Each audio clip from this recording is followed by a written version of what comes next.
अमरावतीच्या जुन्या टाकसाळ परिसरात गणेशोत्सवाचा एक आगळा वेगळा देखावा साकारला आहे।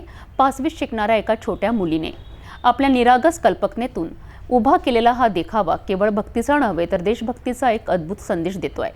ऑपरेशन सिंदूर या वायुदलाच्या शौर्यगाथेला समर्पित हा उपक्रम नागरिकांच्या डोळ्यात अभिमानाची ज्योत पेटवतोय।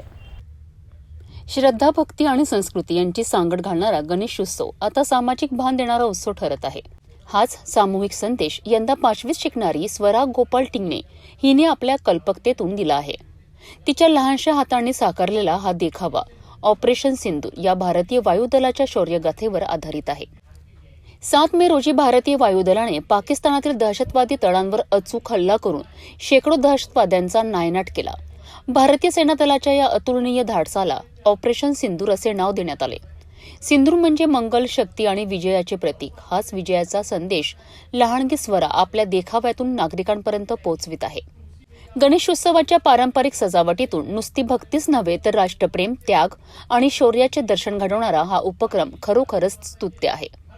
देखाव्याचे दर्शन घेण्यासाठी परिसरात नागरिकांची मोठी गर्दी होत आहे।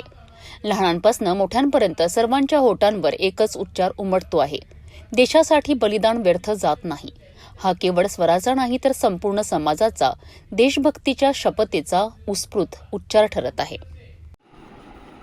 माझं नाव स्वरा गोपाल टिंगणे आहे। मी भौजीलाल सांब्रा इंग्लिश हायस्कूल मध्ये 5th A मध्ये शिकत आहे।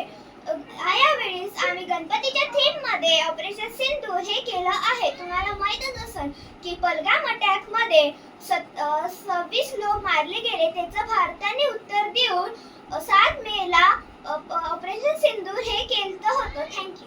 लहान वयात राष्ट्रप्रेमाची ज्योत पेटवणाऱ्या स्वराने दाखवून दिला आहे की गणेशोत्सव ही केवळ पूजा अर्चा नाही तर समाजसेवा, राष्ट्रसेवा आणि देशभक्तीचा संदेश देणारा उत्सव आहे।